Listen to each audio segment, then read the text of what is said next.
una raíz noble, el término ciudadanía puede resultar antipático, porque de un tiempo a esta parte se lo viene utilizando como un sinónimo de distinción, de superioridad. Del mismo modo que la palabra pueblo, demasiado politizada, demasiado peligrosa, suele reemplazarse con la palabra gente, más aséptica, menos polémica. ¿Qué es la ciudadanía? Ser ciudadano. Participar. Formar parte de las participar.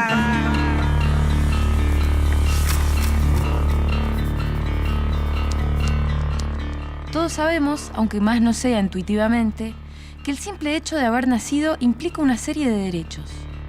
Nuestra Constitución, siguiendo la Declaración de los Derechos del Hombre, sostiene que todos los hombres nacen libres e iguales en dignidad y derechos. Y a continuación enumera una serie de derechos civiles, sociales y políticos. Pero, ¿en qué consisten esos derechos? ¿Quién los garantiza y cómo? ¿Le caben a todas las personas que habitan el territorio nacional? Y en todo caso, ¿qué significa ser ciudadano?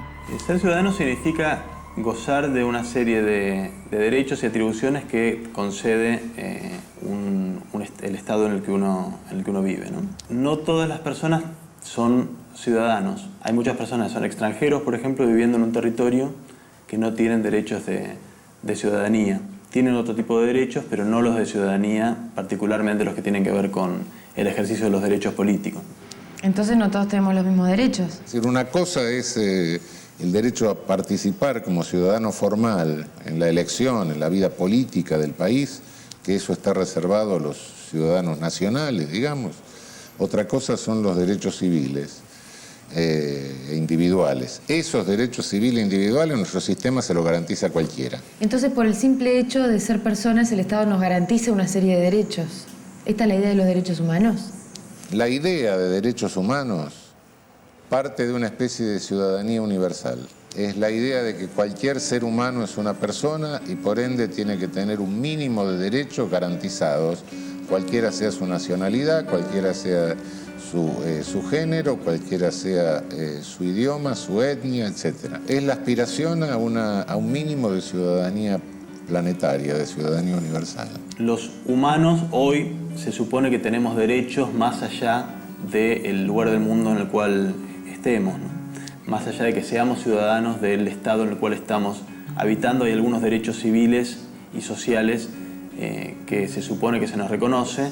¿Por qué se supone? No es lo mismo tener derechos formalmente que tener la capacidad de hacerlos valer. En los hechos y en la práctica hay humanos de distintas categorías, ¿no? Hay humanos cuyos derechos son siempre o casi siempre respetados y hay otros grupos humanos cuyos derechos son sistemáticamente violados, ¿no? El otro día leímos la convención en el taller de literatura y salta un pibe y me dice: ¡fua! Pero son como 34 y de estos 34 se cumplen 2, me dice.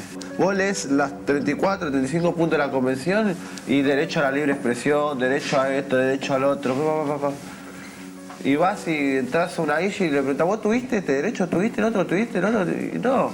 Pero entonces, si no se cumplen nuestros derechos, ¿somos o no somos ciudadanos? Yo diría que hay dos conceptos o dos ideas de ciudadanía. Una es la ciudadanía formal, que es tener un documento que le permite a uno ir a votar cada tanto, cuando nos convocan. El otro es la ciudadanía material, es decir, para participar de eso, para votar, para ser elegido, para ofrecerse para ser elegido, etcétera, para elegir. Bueno, se necesita básicamente determinadas condiciones materiales. Ante todo, bueno, estar sano, lo posible, tener una buena alimentación, tener un mínimo de instrucción, tener acceso a la información. Esa es la ciudadanía real. Esa es la ciudadanía que tiene que proveer un Estado que no se limite a ser un Estado de derecho a secas, sino un Estado social de derecho, ¿no? Un Estado que va ampliando la base de ciudadanía real.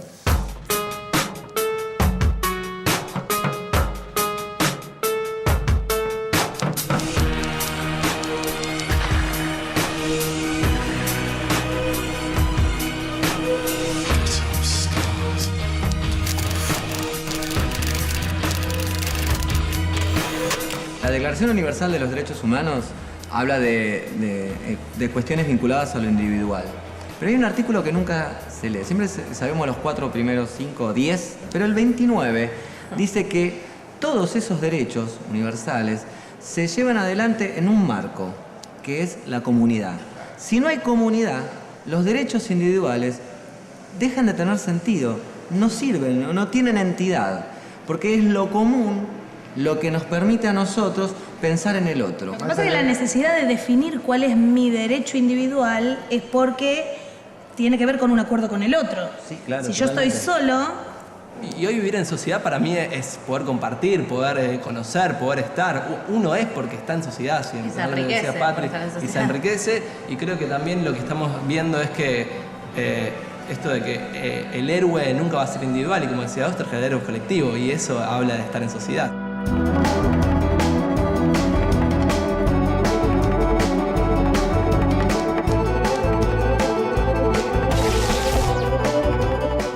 Ser ciudadanos, entonces, implica una serie de derechos. En primera instancia, los derechos civiles e individuales, como la igualdad ante la ley, el derecho a la libre expresión, a la libre circulación y a la propiedad privada. Y luego los derechos políticos, como el derecho a elegir y ser elegido como representantes de gobierno. Tanto unos como otros tienen como contrapartida una serie de obligaciones. Los derechos civiles implican el pago de impuestos, el respeto a la ley y, en el caso de los hombres, el deber de defender la nación. Y los políticos, el deber de participar de la vida política a través del voto obligatorio. Sin embargo, todos esos derechos se conquistaron paulatinamente y fueron fruto del enfrentamiento de varios sectores de la sociedad con el poder imperante.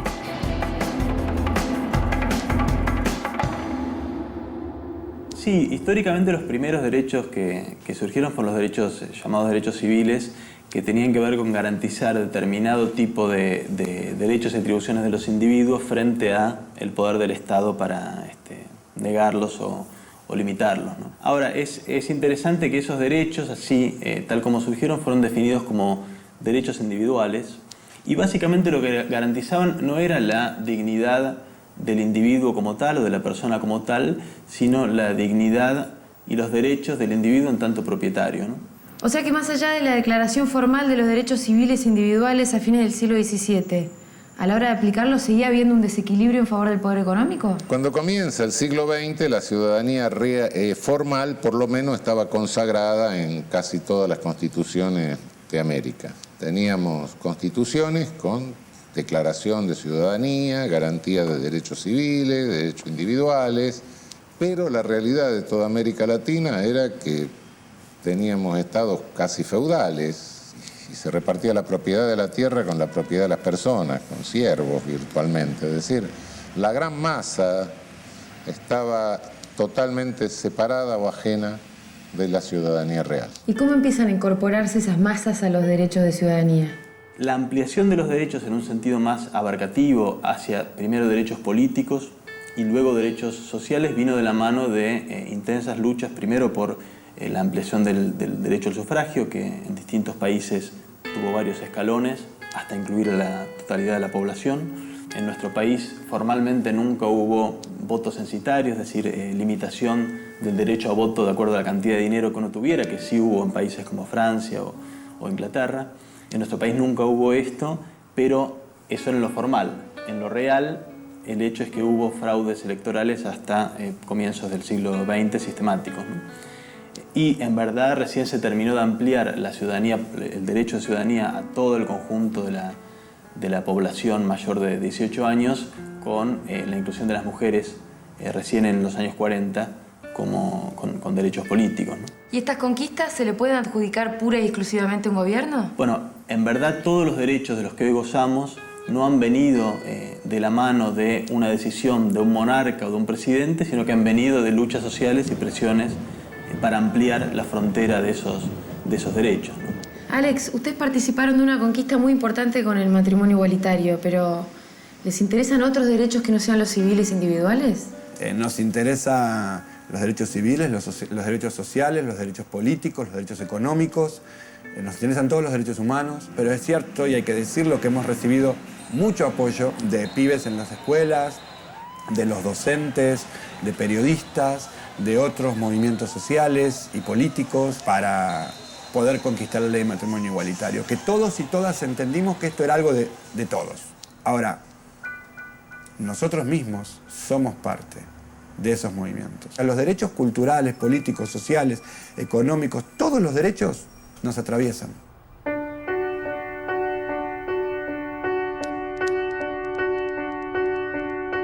Siguiendo la concepción ciudadana de la época, entonces, la Constitución de 1853 garantiza nuestros derechos civiles.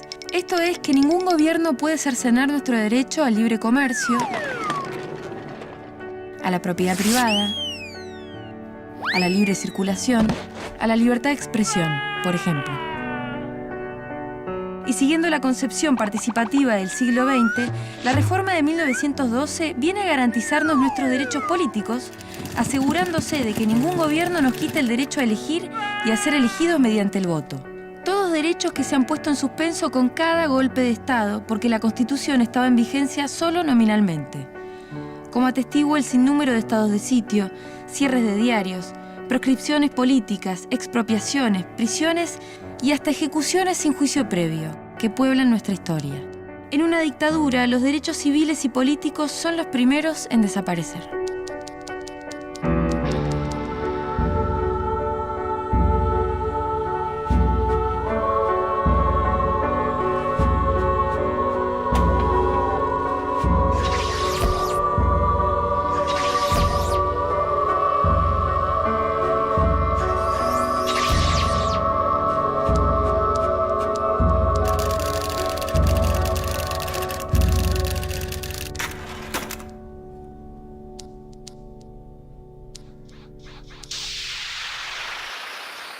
Aún en democracia, es evidente para cualquiera que recorra nuestro país y el mundo que existe una brecha monstruosa entre nuestros derechos y nuestras realidades.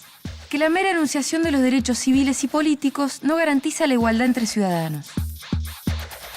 Las diferencias sociales hacen que algunos dispongan de todos los recursos para hacer valer sus derechos, mientras que otros no pueden ejercerlos. Lo mismo ocurre con las obligaciones. Resulta difícil convencer de pagar sus impuestos a un sector de la población que puede contratar contadores para eludir la ley, abogados para defenderse, pagar fianzas millonarias y, en el peor de los casos, terminar en una celda VIP. ¿Se puede aspirar a una igualdad de derechos en condiciones desiguales? ¿De qué mecanismos disponemos para balancear este desequilibrio? Los derechos sociales tienen que ver con la constatación de que la igualdad formal ante la ley no eliminaba formas de desigualdad social y económica que en los hechos privaba de derechos a una porción importante de la población, sobre todo los trabajadores y las clases más bajas, ¿no? Una de las características que tiene nuestra historia es que tuvo desde muy temprano una clase obrera organizada y bastante combativa, que tuvo la capacidad de plantear frente al Estado demandas de dignidad y de bienestar, que el Estado inicialmente reprimió de manera bastante violenta y salvaje, pero luego tuvo que ir de alguna manera cediendo en determinado tipo de derechos y beneficios, porque de otro modo la población se hacía ingobernable, ¿no? Como siempre, cuando hay un Estado que de lo único que se ocupa es de mantener a los excluidos a raya, un día estos se levantan y viene el caos. Bueno, tuvimos la peor guerra civil del siglo XX, que fue la Revolución Mexicana. A partir de la Constitución Mexicana se empieza a hacer toda una discusión sobre qué tenían que tener privilegios, si los derechos individuales o los derechos sociales. Una discusión bizantina y absolutamente ridícula, porque si me dan libertad y no me dan pan, voy a usar la libertad para pedir el pan, y o me van a tener que dar el pan o me van a tener que sacar la libertad. ¿Y en nuestro país cómo se incorporan esos derechos? Los derechos sociales de nuestro país surgen con la lucha de los inmigrantes, fundamentalmente.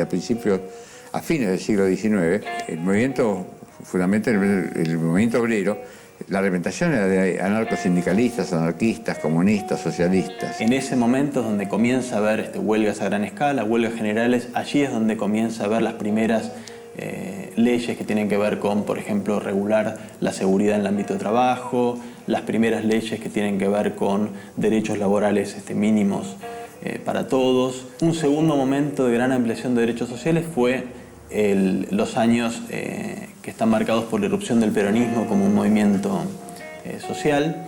Y acá también la base de este fenómeno fue un movimiento popular con una enorme capacidad de presión, primero para instalar a un gobierno que consideraban propio con el ascenso de Perón a la presidencia, pero luego incluso presionando al propio Perón para que ampliara y concediera derechos que en principio el propio Perón no estaba dispuesto a considerar, ¿no? Bueno, la historia cambia fundamentalmente en esta evolución, cambia en 1945. Es decir, con el peronismo, ahí hay ciudadanía laboral. Es decir, yo no digo que le dio, sino que le reconoció la dignidad como ciudadano al trabajador Perón. Este fue el cambio. ¿Y cómo se instrumentan estos derechos sociales? En la Argentina, la constitución social que nosotros tuvimos es la Constitución de 1949. Constitución que tuvo una vigencia limitada, porque porque 6 años después, por un bando militar, fue derogada. La Constitución del 49 se deroga básicamente porque contenía una disposición que garantizaba para el Estado la propiedad del subsuelo y algunos otros derechos sociales que molestaban bastante. ¿Qué modificaciones en el rol del Estado implicaban estos derechos sociales? Para garantizar los derechos individuales, el Estado no debe hacer determinadas cosas. Lo que se le impone es una omisión al Estado. No haga usted esto. No se me meta dentro de mi casa sin una orden de allanamiento. No me obligue a declarar contra mí mismo. No me imponga una pena que no esté prevista con anterioridad en la ley. Son omisiones que le estoy imponiendo al Estado. El problema de los derechos sociales es que hay que imponerle acciones positivas. Y por cierto que las acciones positivas son de carácter político y corresponde decidirlas al Poder Legislativo, al Poder Ejecutivo, no al Judicial. Entonces eso nos plantea un problema que ha llevado a algunos a sostener que los derechos sociales son derechos no exigibles. Bueno, un derecho no exigible es una contradicción en los términos. Si tengo un derecho y no lo puedo exigir, más bien que derecho tengo una declaración de buena voluntad, no otra cosa. ¿Entonces alcanza con tener derechos civiles para sentirse ciudadano? Porque si tenés derecho a votar y podés expresarte sin ningún tipo de censura y circular libremente de un rincón a otro del país, pero tu derecho a una vivienda digna es una promesa abstracta que no podés exigir, es muy difícil no sentirse frente a los demás como un ciudadano de segunda, reconocido por la ley pero marginado por la sociedad. Y mientras tus derechos se ven contradichos una y otra vez por la realidad concreta, siempre vas a tener la sospecha de que significan poco y nada, y de que tus obligaciones como ciudadano son una carga arbitraria e injusta. Una situación que solo puede remediar el cumplimiento de los derechos sociales, como la seguridad social, la educación, la salud y la vivienda. Allí es donde las políticas de Estado deben intervenir, haciendo de la mera potencia del derecho un hecho, que la igualdad entre ciudadanos sea, más que una promesa, una concreción.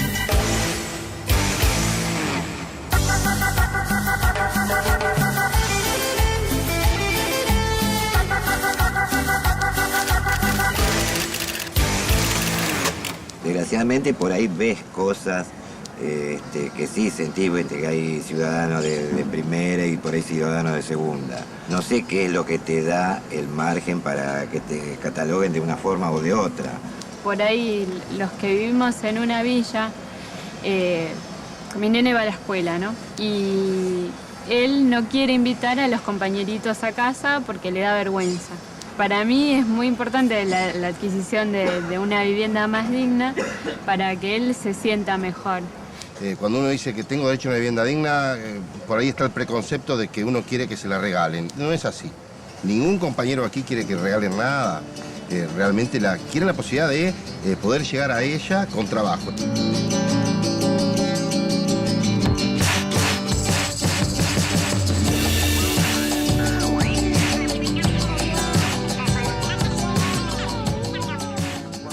El derecho al trabajo, a la salud, a la educación, a la seguridad social y a la vivienda están orientados, entonces, a garantizar mayor igualdad social entre los ciudadanos. Sin embargo, hay un escenario de desigualdades que van desde la marginación hasta la discriminación laboral.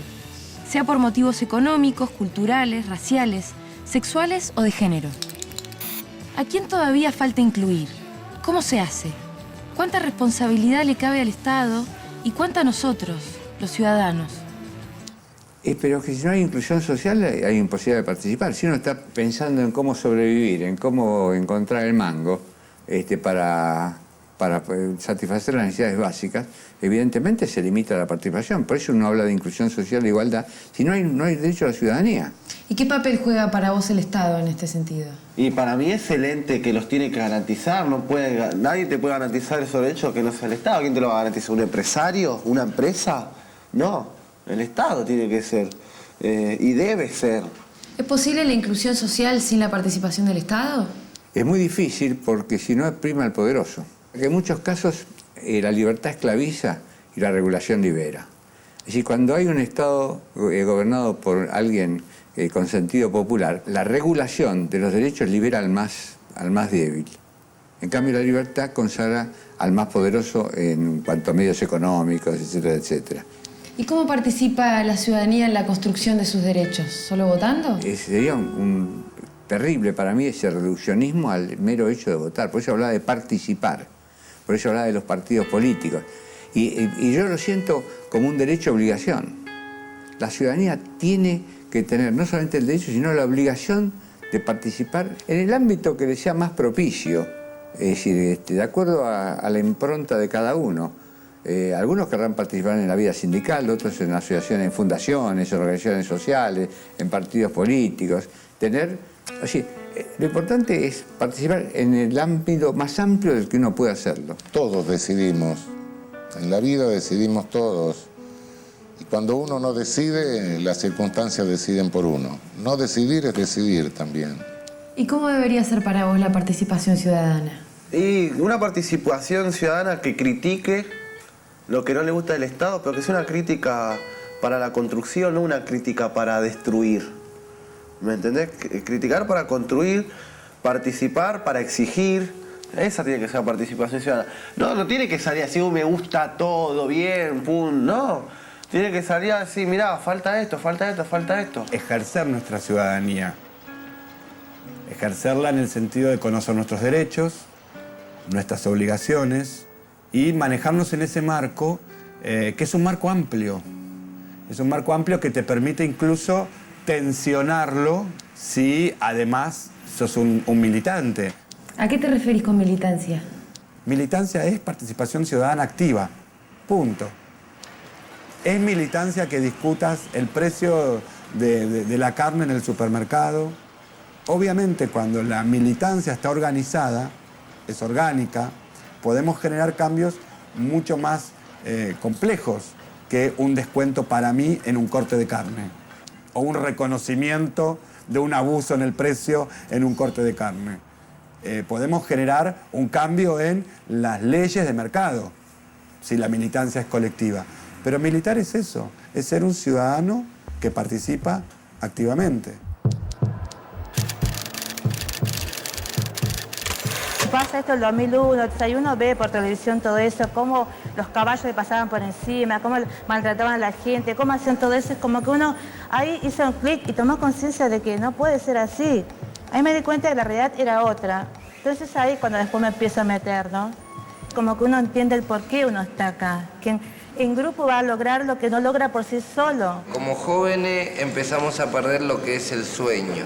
Uno cuando es chiquito y vos vas a hacer jardín, hasta la maestra de jardín te pregunta, ¿qué querés ser cuando sea grande? Bueno, en ese momento tu padre o tu madre no te podía preguntar qué querés ser cuando sea grande, porque de tanta necesidad y de tantas cosas que había, vos no soñabas. O sea que el futuro no es que lo veías, te tenías que poner en la cabeza que lo tenías que construir.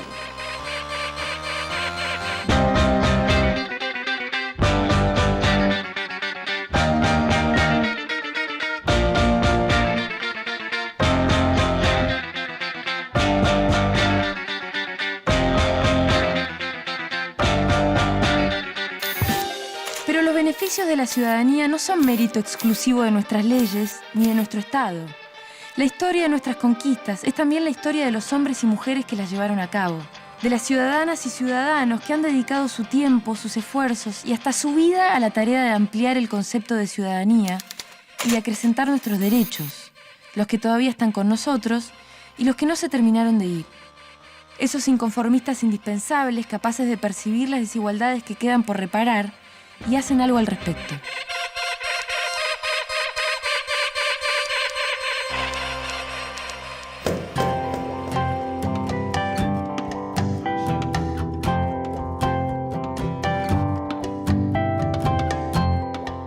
Entonces, repasando, la ciudadanía es un contrato entre la nación y todos los individuos adultos que la integramos. Es una relación que implica una serie de derechos y obligaciones que se suman a los derechos humanos que nos corresponden por el solo hecho de haber nacido. Ser ciudadanos implica derechos y obligaciones civiles, como el derecho a la libre expresión, la igualdad ante la ley, la libre circulación y la propiedad privada, a cambio del pago de impuestos y, en el caso de los hombres, el deber de defender la nación. También derechos políticos, como el derecho a elegir y ser elegido mediante el voto. Y derechos sociales, igual remuneración por igual trabajo, por ejemplo, garantizada a través de la intervención del Estado. Sin embargo, el concepto de ciudadanía se encuentra en permanente expansión, profundizándose, integrándose e incluyendo. Siempre detrás de su principio fundamental, la igualdad de derechos entre las personas que integran la nación. Pero los nuevos derechos exigen nuevas responsabilidades. Ya no se trata de ser ciudadanos pasivos que se limitan a cumplir con sus deberes, sino de constituirnos como ciudadanos activos, que aportan a su comunidad y participan de ella con todas las herramientas a su disposición. La ciudadanía se construye con más ciudadanía, conociendo nuestros derechos, ejerciéndolos e incluso ampliándolos, haciéndolos valer porque son el fruto de la lucha y el esfuerzo de generaciones. Ni más ni menos.